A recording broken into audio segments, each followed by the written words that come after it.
Hello again, and welcome back to Perfectly Paranormal, episode 90.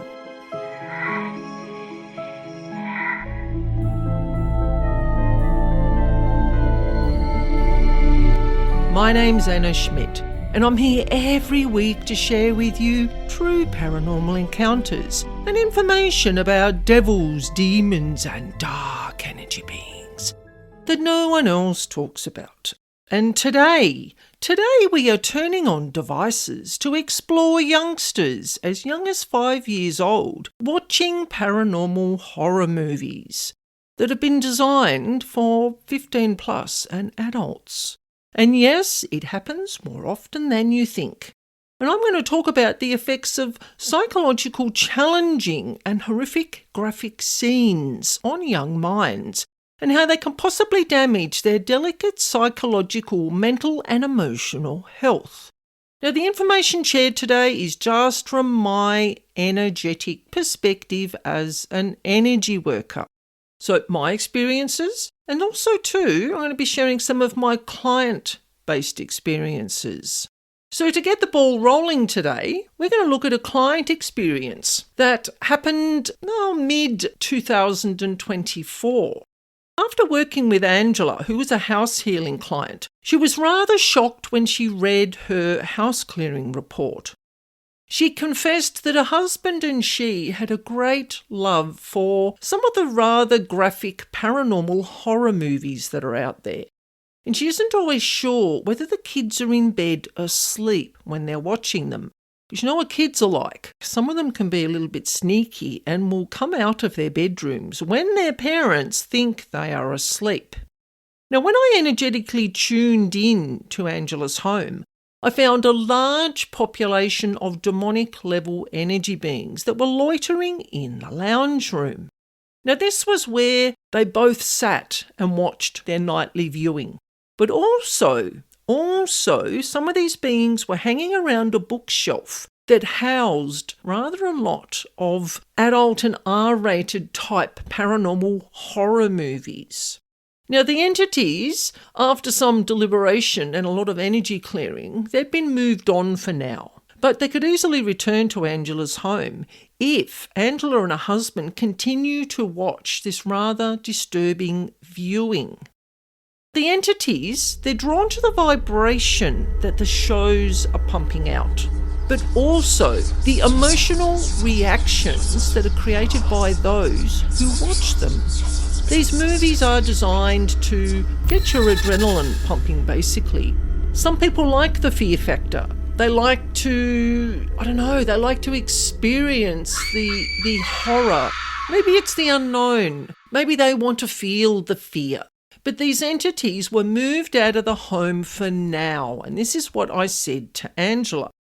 Before I started Angela's house clearing, I always have a conversation with my clients, whether it's through email or phone call or sometimes a Zoom call if they're overseas. And one of the things that she asked was from a very early age, can my children be affected long term from watching paranormal or paranormal horror type movies? Now, the way she asked this question, it had a little bit of underlying worry in it, and it gave me an inkling as to why there were so many paranormal happenings in Angela's home. Because this is what she shared with me. She said that one of her sons was having constant nightmares, was waking up in the middle of the night, screaming at the top of his voice, and he was so delirious that he couldn't even explain with words. I think he was maybe 5 or 6 years old. He couldn't explain with words what he was seeing and what he was feeling. And it was so bad that he wouldn't go to the toilet by himself. And he simply had to go sort of 3 doors down the corridor. He would scream for mum or dad to come with him. And she said that this hadn't been a problem until recently. Now, going to her other young son's bedroom one night to read to him before he went to bed, she was rather concerned when she was standing at the door, because you know what it's like, kids are involved in their play before bedtime, and the parent goes and opens the door, and sometimes you'll stand there and just observe them and just take in the moment with your child. But this wasn't a good moment. Because what Angela witnessed was one of her sons. Her son was acting out scenes from one of the Child's Play movies where he'd asked one of his toy figures to kill someone in his class at school. And she heard him whisper, "If you do it right, no one will know." Now, this was coming from a 7-year-old, and she just stood there with her mouth wide open. Like that. She was stunned. She was like, what on earth is going on? Well, she soon found out that when she went to work of a night time, her husband had let both of the sons. One decided he wanted to go to bed because he didn't like the movie, so off he went. He was the one having the nightmares. But the other son, he just took it all in. He didn't have any nightmares. He didn't express any emotional distress. Now, this shows you the difference in personality types, the difference in empathy, the difference in what triggers you emotionally, even from a young age of 5 and 7 years old. And she was not very happy. And like she said, we are going to have words. So I hope she did have words with her husband, because those movies, they're really, really not suitable for young children. We're going to talk about why, other than the obvious, a little bit later on in this episode. Also, this came to mind. When I worked as a teacher assistant over many, many years, I often worked in Prep 1 classes, which was the age of sort of 5 to 6 years old. And it was always the boys. Now, I'm not picking on genders here, but I noticed that it was always the boys who would be talking about movies like Chucky, or talking about really violent video games with a very high blood theme, as I call it. You know, the blood splatter. We're not going to go into it, but you all know what I'm talking about. These kids are 5 and 6 years old. And they were saying, like I was listening to them as I was working with them. I was observing what they were saying. They were saying how they loved the bloody scenes in these shows and how it was cool. Like, am I old-fashioned? Or what is going on here with young people? These kids were being desensitized to killing and human suffering. Now me, as I'm getting on my soapbox now, I wasn't allowed to do that at school. When you're employed as a teacher assistant, you are there to assist the children with their learning. Just ignored what the boys were talking about, and I distracted them. And I redirected them back to finishing the work that they were doing. And we were sitting there laughing and giggling and talking about the work and how they could write their sentences and what sort of stories they wanted to write. So I got them away from that thinking. I simply just changed the subject. And in that moment, they soon forgot about the horror talk. But I mean, it was only for now. It was only while I was there. When they're in the playground, they can act out and do whatever they want to a degree, obviously. But children do act out what they see in these movies. Do they know that it's not real? Do they care that it's not real? Even at that age of 5 and 6 years old. Now, I've watched a lady on YouTube. This child psychologist, she was talking about how young minds should not be exposed to movies other than G or PG until they're around 10 to 13. When they have, now the reason is, when they have a more realistic understanding and sense of what is real and what is fantasy. But I mean, what families follow those sorts of rules? People just don't. They put on movies that are totally inappropriate. And I do wonder, does graphic horror and some of the paranormal scenes that you see in movies, does that shape young minds? Does it dumb down their empathy for human suffering? I really do wonder about that, because what you learn at a young age, what you absorb from your environment, from your parents, from your teachers, from your friends, up until about the age of 8 or 9, that stays with you forever. And it sort of becomes your perceptions and the way that you live your life. Now, kids' brains are really malleable, as I mentioned earlier. And do they have the necessary mental and emotional development and coping mechanisms to understand that graphic horror and supernatural themes are fiction? Do they need to be processing this type of information at a very young age? Do they know what is fact and what is fiction? Or does it all kind of just meld together and mess with their sense of reality? Are some people born with more empathy than others? Or is empathy a learned behaviour, a learned response? Because children have a really hard time understanding what is real and unreal. Now, that's a very generalised sentence, but that doesn't mean all children. I'm talking generalised here. The worst case scenarios are that paranoid fear-based drama that's drummed into us from a very early age, and most often it's on top of the list. Instead of using rational thinking, sort of decision-making and calm responses that train you from an early age to observe and not create instant drama responses, not to go into fear, not to go into paranoia, not to go into anger and lashing out using irrational behaviours to get what you want. Are we teaching children to stop and think, or are we teaching children to act and then think later? And I wonder, do kids have people that they can talk to about their viewing or about their parents' viewing, whether they have questions or worries or anything really? Because quite often, children just don't know who they can talk to about these things. And I would have loved to have talked to some of these kids at school, but when you're employed as a TA, it's not my role. That is the role of maybe the school psychologist.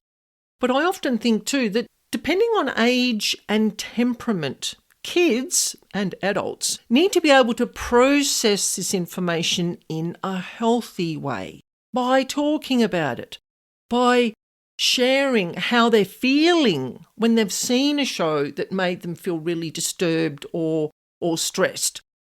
Do they worry about being laughed at? Do they worry about their peers laughing at them? Do they worry about their parents dismissing them or calling them a wuss? I mean, it does happen. Personality and lifestyle can come into this big time. Some kids have a really firm understanding of reality and fictional content from about the ages of 7 to 10 years old, where others just don't, not even into their adult lives. They have trouble separating fiction from reality. Now, this is another observation. 2 of my kids absolutely loved reading, and we would always read at bedtime. I'd either read to them or they would read to me. And at around about the age of, I think it was 7, 8 and onwards, right up till the age of 13, we loved reading the Goosebump books. Now, seriously, Goosebump, in about, 25 years ago, they were, I wouldn't say they were super scary, but they were at the scarier end of the scale when it came to books. My kids never had nightmares. They never talked about the books in a negative way. They never said, stop reading them, put them away, they make us feel scared. It was more the adventure in those books with a little bit of scary stuff thrown in. But we still laugh about Slappy, the ventriloquist dummy now. Like, Slappy was pretty scary in those days. No matter what you did with Slappy, you couldn't get rid of him. If you're interested, I'm sure you could find, if you looked it up on YouTube or went to Google, you could look up Slappy, the ventriloquist dummy. Now, what about the kids? Now, I've dealt with a few of these that are psychically open. Now, what I mean by that is that their psychic senses, seeing, hearing, feeling, knowing that there are spirits or sometimes the darker energies around us. Kids are naturally attuned to the energy world, or at least until they get to school and that sort of gets put on the back burner. Now, I've worked with parents and kids as young as 10 years old who fit into this category. And there's never been a conversation about these children watching horror or graphic horror movies or paranormal movies because they're seeing it in reality. The parents know not to enhance it or not to frighten the children with what society puts out there as paranormal. Because quite often it's horror, as I've talked about in previous episodes. It's all about the fear response, it's all about the adrenaline, it's all about the paranoia, the anxiety. These children who are very psychically open don't need to be confused. They don't need to be confused by what society thinks is paranormal as entertainment and what is actually real. Spirits are real. Dark energy beings are real. but they're not what you see in the movies. Now, talking about school again, I've had a few students over the last 10 years when I was a teacher assistant who were very, very psychic. And these kids would often talk about spirits and ghosts in their homes, because I would work often with kids one-on-one, children that had speech difficulties or literacy needs, and we needed to be out of the classroom. And when they were alone with an adult, they could talk about this. I mean, maybe they couldn't talk to their parents, they couldn't talk to their peers. I wasn't allowed to comment. Like I said earlier, I'm there as a teacher assistant. But what I did provide for them was a safe space to be able to express themselves when it came to the paranormal. And the kids seemed to be happy with that. Now, another point to consider. Kids don't understand at a young age that movies are made and that they have actors and scripts and special effects, lots of special effects, and that movie sets and fake locations can look like a real house, but it isn't. Now, here's a prime example for you. There's one instance when watching a movie about a young wizard with round glasses, you all know who I mean, actually helped a 4-year-old child tell her parents about what was scaring her in their house. This is really interesting. Now, while watching the movie with her parents one afternoon, she pointed to her room and she said, "Mort, Mort," only the way that a 4-year-old could. And the parents just looked at each other, totally astonished. Now, a friend of mine lived across the road from them, and she used to visit them on occasion, and she'd mentioned in the past, "I think you need to talk to Anna. There's something here in this house that needs moving on." And so after this experience with the finger pointing and the Mort, the dad got on the phone pretty quick smart, and we openly discussed Mort. The home had negative energetic history. It's nothing to do with the child watching the movie. That was simply the catalyst for the little girl going, "I can finally express what is in this house." Because when you're 4, you don't always have the words to say what you want to say. So like I said, this home had negative energetic history.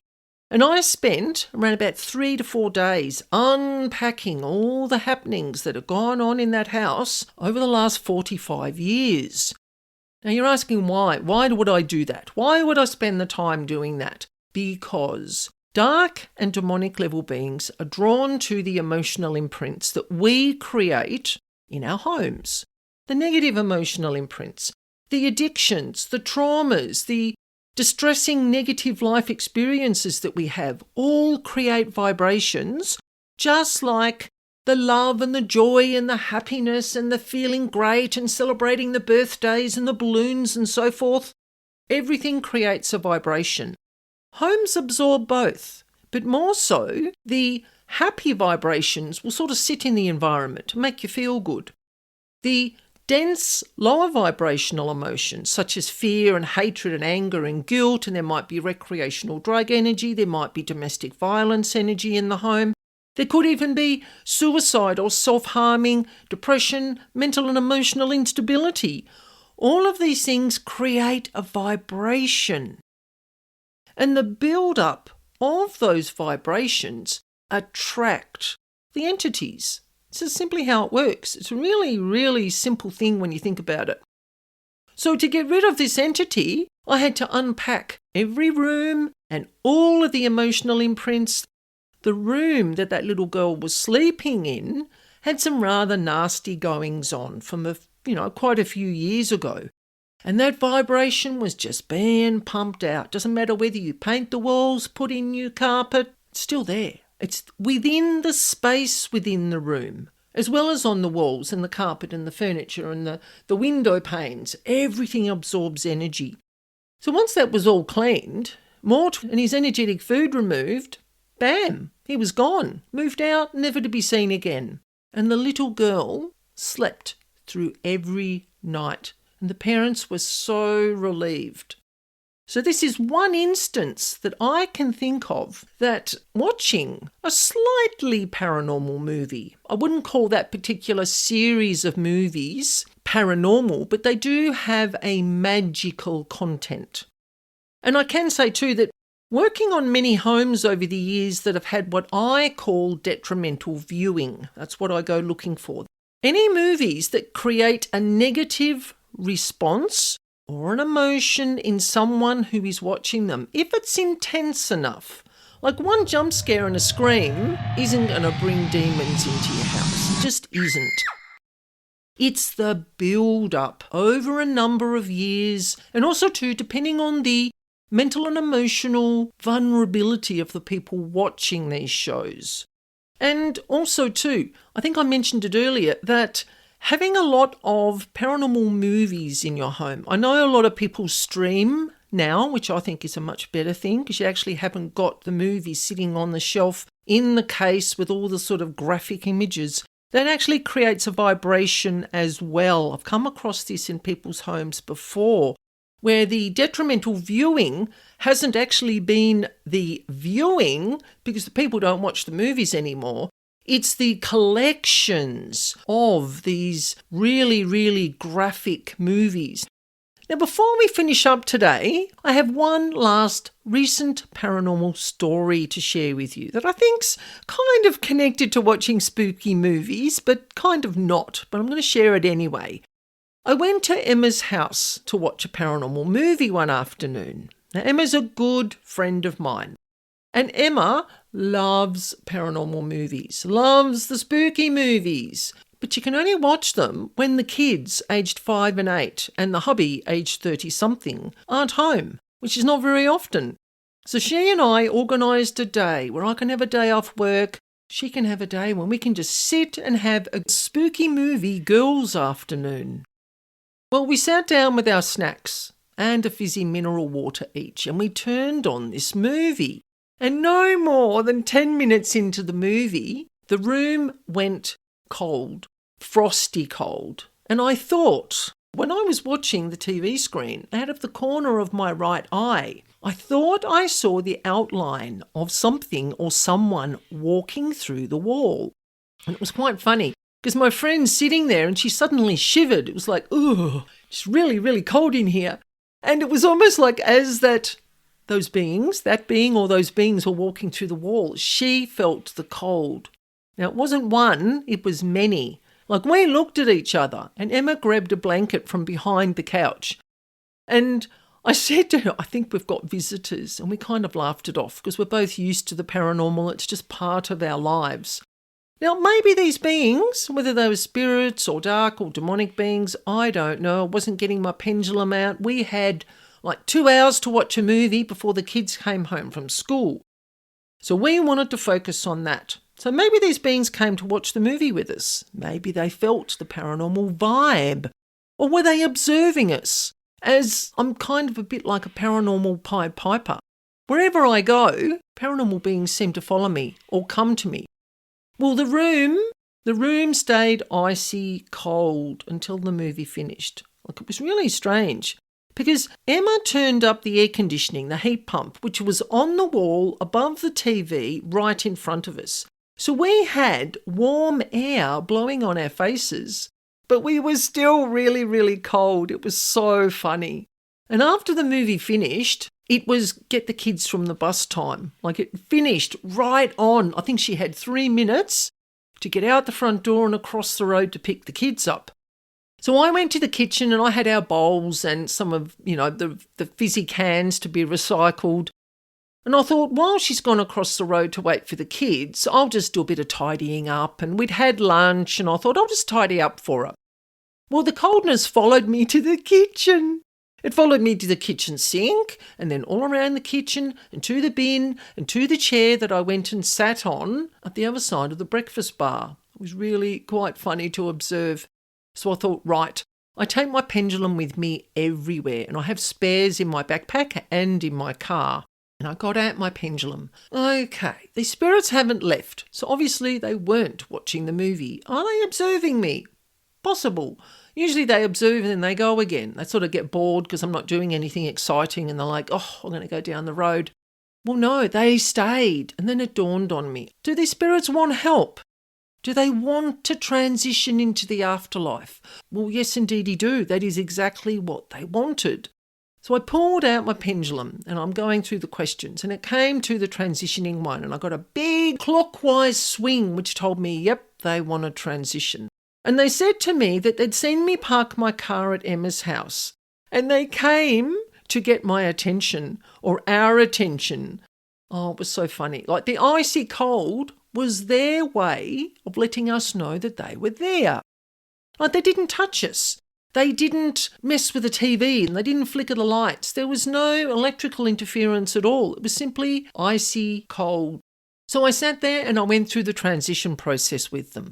It was really simple and really easy. They were really happy to go and be with their family and friends on the other side. So I grew up in a family that didn't necessarily shelter me from horror, but I don't ever remember watching it. My parents never watched those sorts of shows. My dad kind of ruled the remote, as they did in those days, as most dads do. So we pretty much watched what he liked. And it was shows like Doctor Who and Westerns and Star Trek and documentaries and comedies and the Fawlty Towers and the Goodies. Oh my gosh, they were so much fun. They're the sorts of memories that I have of childhood. Now, I'm sensitive to the paranormal, but it's not from watching the paranormal. It is a natural sensitivity. And this natural sensitivity came into play when in my 20s that I started to live with someone who relished watching anything with horror or gore or dark paranormal and really graphic psychological content. And that's when I realised that I was so terribly, terribly sensitive to human suffering. I just couldn't cope with it. I still don't cope with it well now. Even in 56, I know movies I can watch, movies I can't watch. It's really hard to avoid violence and suffering in movies. Sometimes you just don't see it coming, but I've learned how to shut my eyes really quickly. The hearing of it doesn't seem to bother me as much as seeing it, because I'm a very visual person. So maybe people who aren't affected by paranormal movies or graphic horror movies, they're not visually stimulated. Maybe they're more auditorially stimulated. Who knows? There's so many questions. Now, leading into all of these questions that came to my mind after recording or while recording this episode today, do kids think that they'll be judged or laughed at by family or peers if they don't like or watch paranormal or horror movies with their families or with their friends? Kids often worry about being judged. Will I be seen to be different? Will I be an outcast? Are kids individually wired to watch and not react to these types of movies? Or do they even find them entertaining? Just like the visual stimuli that I just mentioned, sometimes these kids are just switched off. They don't see it. They know it's fake. Now, do these types of movies make some kids paranoid about being attacked or murdered in some gruesome way, or even stuck living in a haunted house with dark or demonic entities? Do kids hear footsteps and don't know, who's there? Everyone's in bed, so who's in the hallway? And they get paranoid and they don't know what's going on and they won't go to the toilet and they wet the bed and then they get into trouble. All these things come from things that frighten us and things that trigger us. So do sometimes these movies actually trigger children into that paranoid mind state? This is the other slightly darker point. Do the irrational and dangerous and risky and inhumane behaviours and actions in some of these movies that children watch with their parents, do the actions seem to be possible solutions for their problems? Do kids think that violence is a way to solve problems? I'm just going to leave you with that one. If kids want to experience this type of entertainment, are the paranormal or the slightly spooky type books like the Goosebump books, are they better for kids? Because the visuals aren't there. And my thinking behind this is their individual minds will craft the images to suit their level of life experience and understanding. Most likely not as scary or detailed or graphic as what they see in the movies. Because as we all know, the paranormal is not frightening. We've been trained and brainwashed into thinking that it is. Because then we create the fear, create the paranoia, create the anxiety, feed the beings, it becomes a vicious cycle. Overall, to finish up today, I really don't agree with kids under the age of 15 watching paranormal and graphic horror type movies. Now, it's just my opinion as an energy worker, as an energy sensitive person, and as a parent. I know from personal experience that graphic horror and frightening paranormal images are imprinted into your mind forever. When you see it in the movies, when you see those visuals in front of you, you never forget it. It just simply lingers in the background. It's in your mind forever. Now, at 56, I still remember watching a movie about a boy in a stripy t-shirt. I can't tell you the name of the movie. He was in this stripy t-shirt and he had black eyes. And he stood at the end of my bed for years. Doesn't affect me now, but it used to come up quite a lot. I would wake up in the middle of the night and my brain would flip this image forward of this boy standing at the end of my bed. Now, it never did anything to me. It was simply an image in my mind, but it still created irrational thinking, fear, insomnia in some cases early on after I watched that movie. Those images stay in your mind forever. Now, this episode sure opened up more questions than I ever thought possible. Also, too, you can check out some threads and topics on Reddit where I found some rather interesting information where people openly discuss being frightened out of their wits as kids, watching paranormal horror and how it's affected them lasting into adulthood. There are huge threads on Reddit talking about this topic. So one of the things I typed in was, how will my children be affected if they watch horror movies at an early age? It's a similar question to what Angela asked. So I hope you've enjoyed the content of this episode today, and it's given you a little bit of food for thought about what you watch and what you let your kids watch. It's just interesting how we all have different perspectives on this, and I just hope that you take something away from this episode today. So in episode 91, we are busting open demonic myths. I'll be answering listeners' questions, such as, do demons only come out at night? And does the full moon give demons strength? And is sunlight a deterrent to demons? Or does moonlight empower demons? I've never really thought about these questions before. And the last one is, can demons go into church? And I have an interesting answer for that one that might just shock you. And if you like this episode, you want to learn more about the paranormal, I am always sharing new information that nobody else does. Please hit the subscribe button. Send me a comment. Send me one of your stories. So thank you for joining me today. And don't forget, if you want to share a paranormal experience just with myself, or you would like me to share one of your experiences through my podcast, you can do a voice recording, or you can write out your experience and I will read it exactly as you have written. You can email me at spiritualbeing44@gmail.com. And for information on paranormal house clearing, you can visit my website, Spiritual Being. You will find the address in the description box.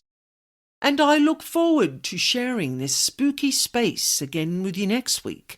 And remember, life is perfectly paranormal.